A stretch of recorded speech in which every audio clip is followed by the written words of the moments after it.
Assalamualaikum warahmatullahi wabarakatuh. Selamat pagi semua para siswa dan juga para subscriber dari channel Selamat Riyadi. Mudah-mudahan pada pagi hari ini kita senantiasa diberikan kesehatan dan kemudahan dalam beraktivitas sehingga dapat mengikuti pembelajaran pada channel saya dengan baik. Pada kesempatan pagi hari ini, saya akan membahas mengenai pengenalan dari program Mayop versi 18 edukasi.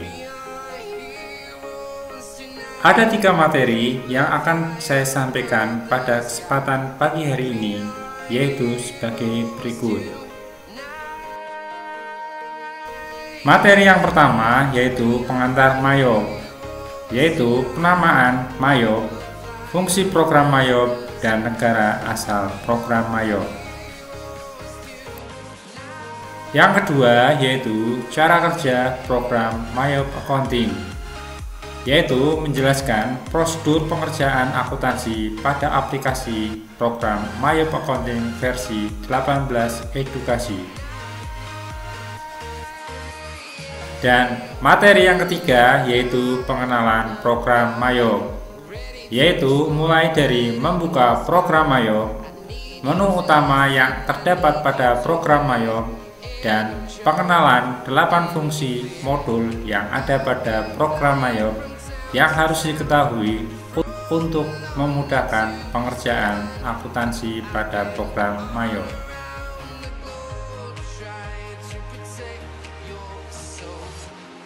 Mayop merupakan singkatan dari My Own Business yang selanjutnya terkenal atau disingkat sebagai Mayop.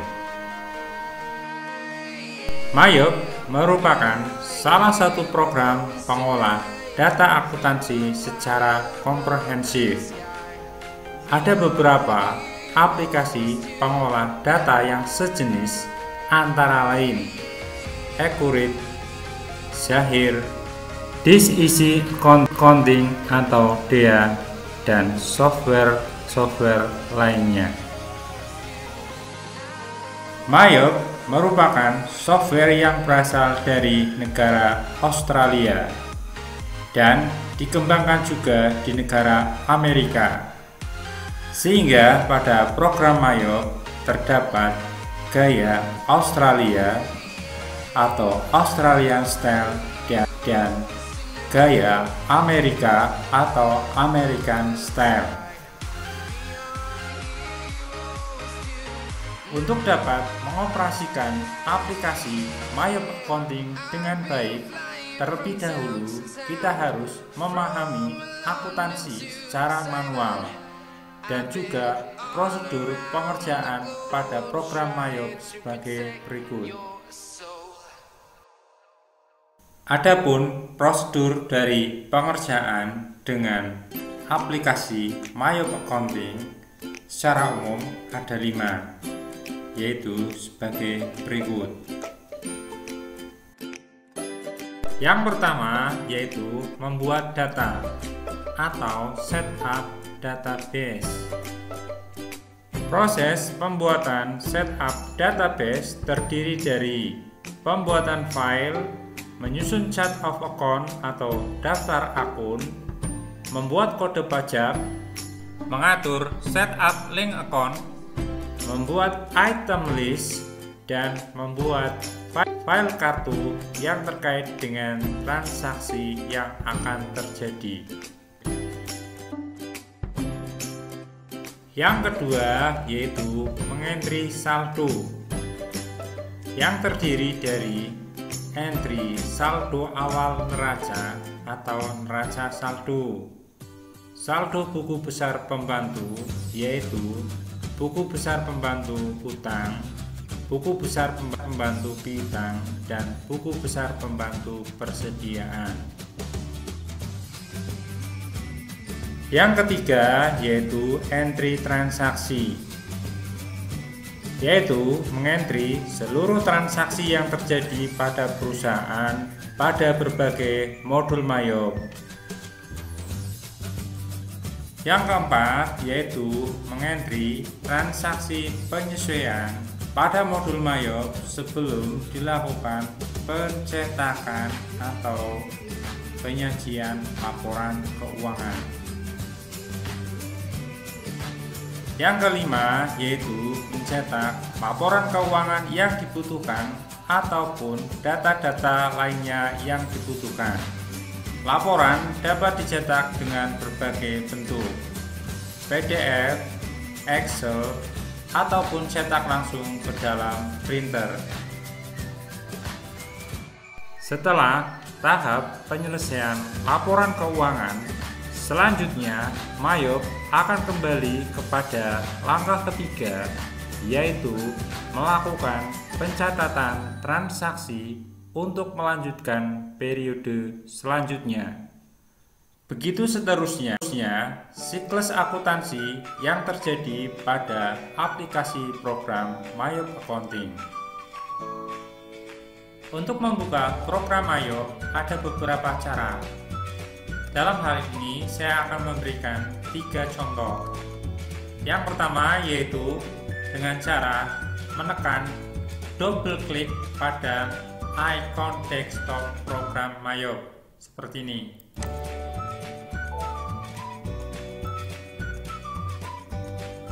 Ya, itu cara yang pertama. Cara yang kedua yaitu dengan cara klik kanan pada icon desktop program Mayop, kemudian pilih open seperti ini. Ya. Terus yang ketiga yaitu dari menu start button, kemudian cari program Mayop seperti ini. Klik start button. Ya, kalau di sini saya tidak ada, langsung saya klik di sini cari program Mayop.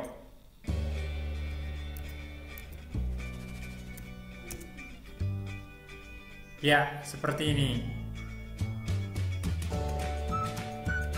Menu tampilan pada program Mayop terdiri dari 5. Yang pertama yaitu menu Open.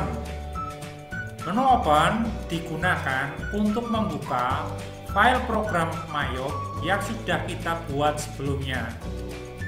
Caranya yaitu klik Open, kemudian pilih lokasi file dari program Mayop yang sudah kita buat. Contohnya misalkan Salon Mona Lisa. Klik, kemudian pilih Open. Ya, ini hasilnya file program Mayop sudah dibuka. Jadi untuk membuka program Mayop itu berbeda dengan membuka program pada Office, yaitu dengan cara double klik. Program Mayop hanya terbuka atau dapat dibuka dari fasilitas menu Open. Yang kedua yaitu menu Create. Menu Create digunakan untuk membuat file baru pada program Mayop. Jika kita belum memiliki file, maka kita dapat memilih menu yang kedua yaitu dengan cara menekan tombol Create di sini. Ini ada 6 langkah untuk membuat sebuah file baru pada program Mayop yang nanti akan saya jelaskan pada periode selanjutnya.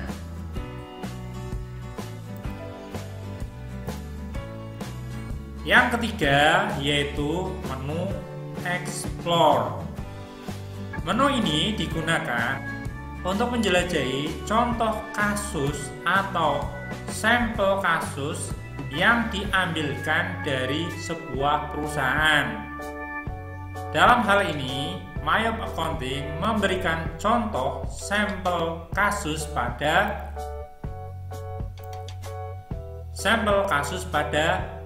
Clearwater PT Ltd.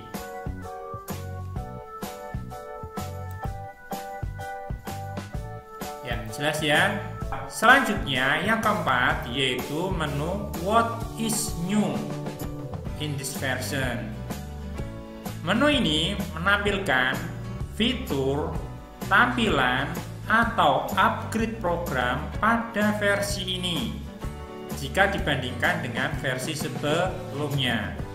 Anda dengan mudah mengenali what is new in this version apabila Anda sudah mengenal program ini secara baik, yaitu mengenal program pada versi sebelumnya atau versi 17. Tampilannya seperti ini, what is new. Jadi kita butuh koneksi internet untuk menampilkan apa-apa yang terbaru dari versi ini. Ya, ini menampilkan hal-hal yang terbaru di versi ini jika dibandingkan dengan versi sebelumnya atau 17. Ya, yang terakhir yaitu menu exit. Menu exit digunakan untuk mengakhiri pemakaian program Mayop atau untuk keluar dari program Mayop seperti ini.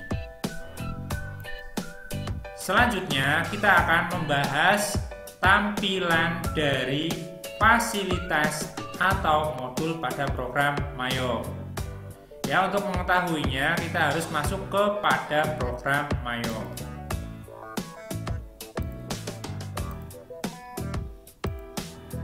Ya, ini adalah tampilan utamanya dari program Mayop.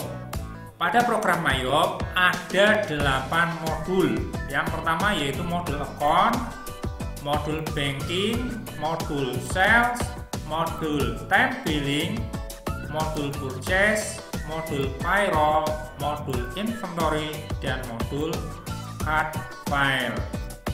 Ya, kita kenalkan fungsi-fungsi yang utama saja yang ada pada program Mayop yang sering kita gunakan atau yang harus kita kuasai. Yang pertama yaitu modul account. Fungsinya untuk apa? Modul account fungsinya antara lain untuk menyusun chart of account atau bagian akun. Nah, di sini kita klik di sini. Nanti kita susun mulai dari akun aset, utang, modal, pendapatan, harga pokok, income, pendapatan lain-lain, dan beban lain-lain pada menu account, yaitu fungsi yang pertama. Yang kedua selanjutnya yaitu di sini adalah record journal entry, yaitu fungsi yang kedua yaitu membuat jurnal umum. Pada fasilitas di sini record journal entry. Di sini ini tampilannya adalah jurnal umum. Jadi pada praktek perusahaan jasa yang hanya menggunakan satu jurnal, yaitu di sini akan menggunakan fasilitas ini, yaitu record journal entry atau jurnal umum. Selanjutnya di sini ada company data auditor. Nah, fungsinya antara lain memastikan bahwa file data yang sudah dibuat yaitu sudah benar atau tidak terjadi kesalahan.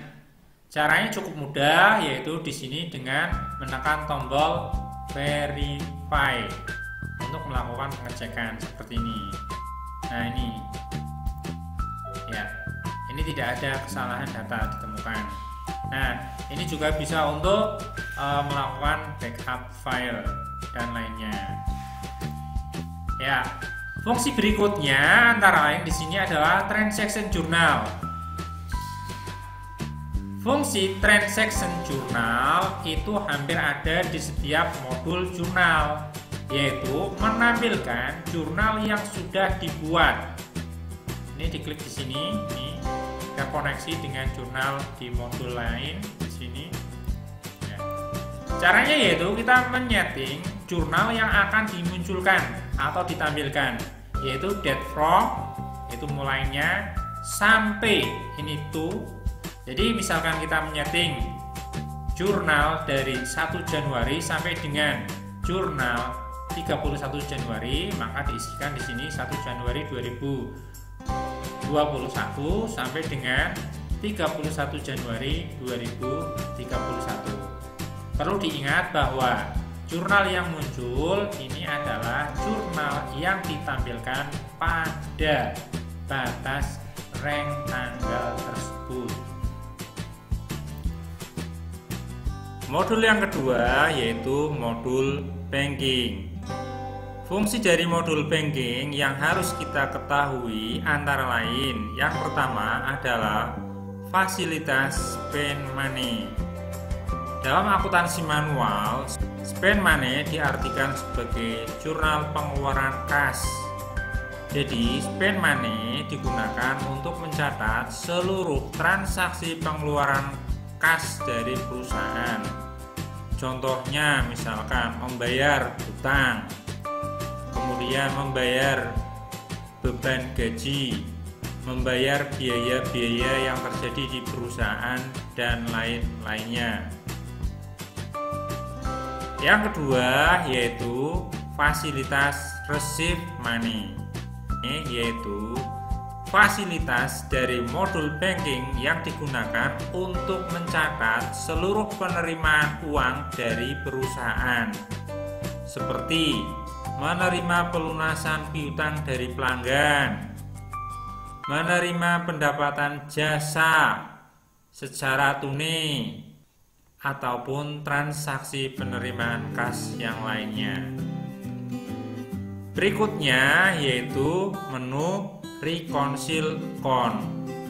Menu reconcile account di sini digunakan untuk membuat laporan rekonsiliasi bank. Ya, bentuknya seperti ini. Kemudian untuk transaction journal sama seperti pada modul sebelumnya. Selanjutnya, modul yang ketiga yaitu modul sales.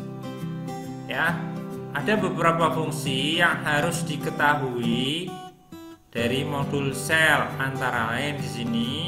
Yang pertama adalah enter cell.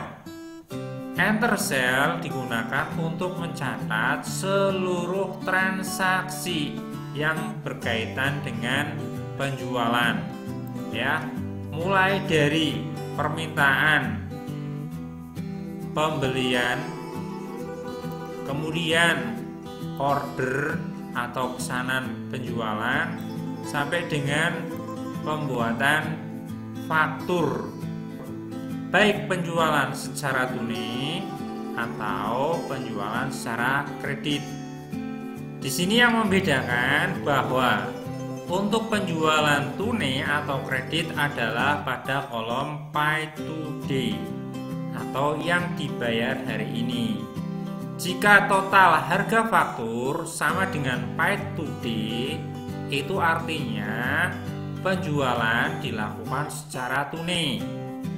Namun apabila kolom total amount jumlahnya lebih besar daripada kolom pay today, maka dapat dipastikan bahwa penjualan tidak tunai atau sebagian merupakan penjualan kredit. Dan apabila pay today-nya dikosongi atau tidak ada pembayaran sama sekali, itu artinya bahwa penjualan dilakukan secara kredit semuanya. Ya, kemudian di sini ada fasilitas receive payment. Ya, fungsinya hampir sama dengan modul banking, yaitu menerima pembayaran pelunasan piutang. Jadi pelanggan yang membayar piutang dapat pula dicatat di modul sales atau modul banking. Di modul sales ada fasilitas receive payment. Kemudian untuk yang transaction journal fungsinya sama. Berikutnya yaitu modul time billing.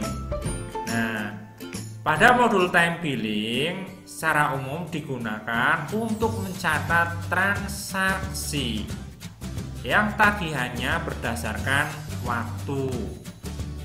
Apabila usahanya itu jasa yang dilakukannya adalah tagihannya berdasarkan waktu, dapat menggunakan fasilitas time billing. Contohnya misalkan rental komputer yang digunakan tarif per jam.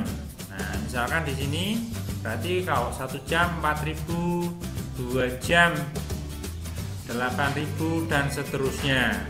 Maka di sini ada fasilitas time billing, yaitu dimulai dari aktivitas perhitungan waktu terlebih dahulu, kemudian baru ketemu tagihannya.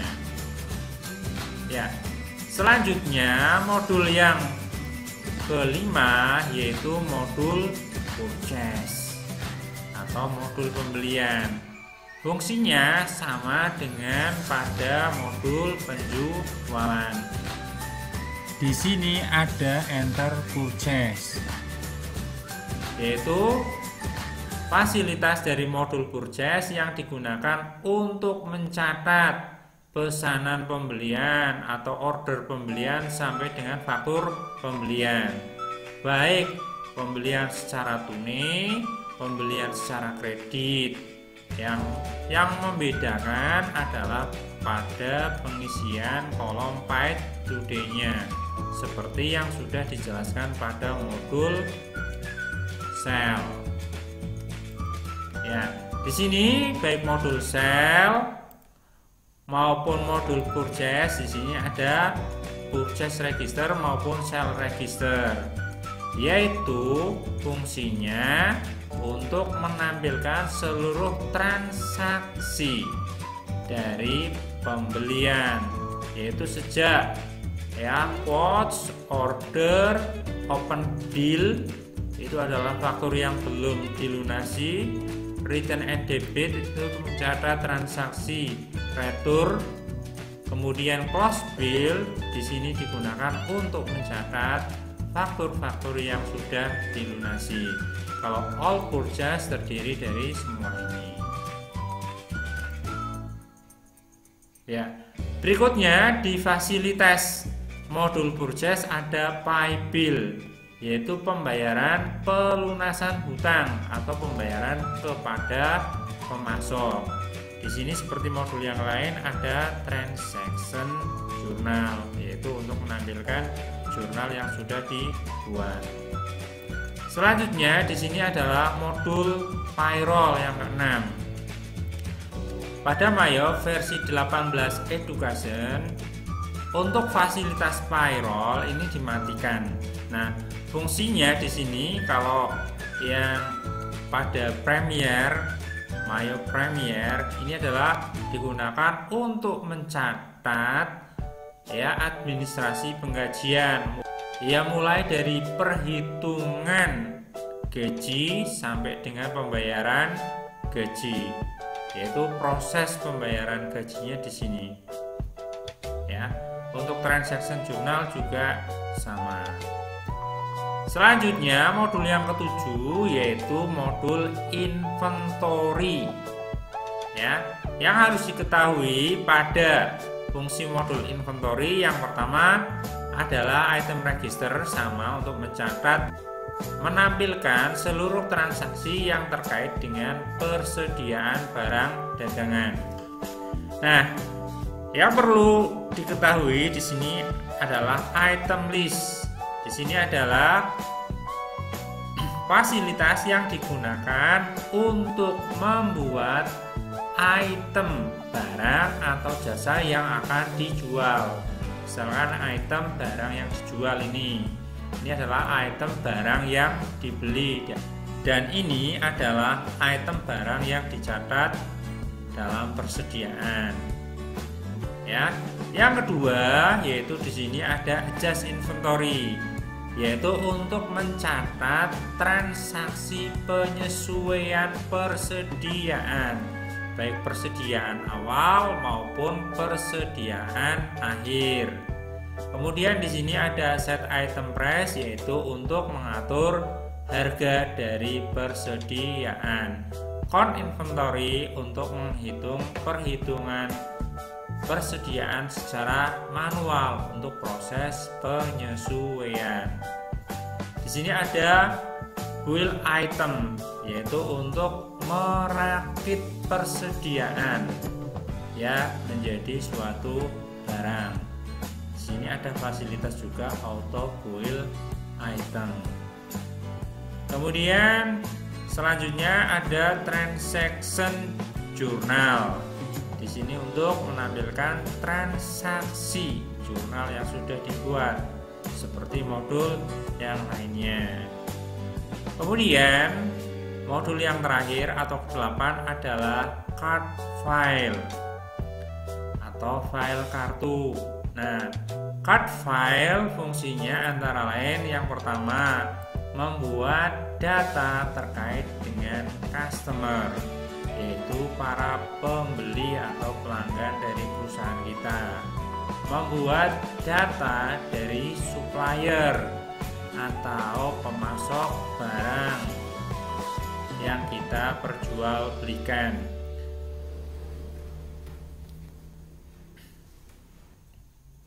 Berikutnya yaitu ada card employee, yaitu untuk mencatat data karyawan yang kita pekerjakan pada perusahaan kita. Terakhir itu ada card personal, yaitu untuk mencatat data dari orang atau organisasi yang terkait dengan aktivitas perusahaan kita yang tidak termasuk sebagai customer, supplier, atau employee, atau pihak-pihak yang mendukung kelancaran usaha perusahaan kita. Contohnya misalkan PDAM, PLN, kita membeli produk jasa mereka untuk operasional perusahaan, bukan untuk kita jual kembali gitu. Demikian penjelasan singkat mengenai fasilitas yang ada pada program Mayob, yaitu 8 modul. Untuk lebih detailnya kita akan membahas pada pertemuan selanjutnya pada saat entry transaksi. Demikian penjelasan dari saya. Terima kasih, sampai bertemu kembali pada video selanjutnya.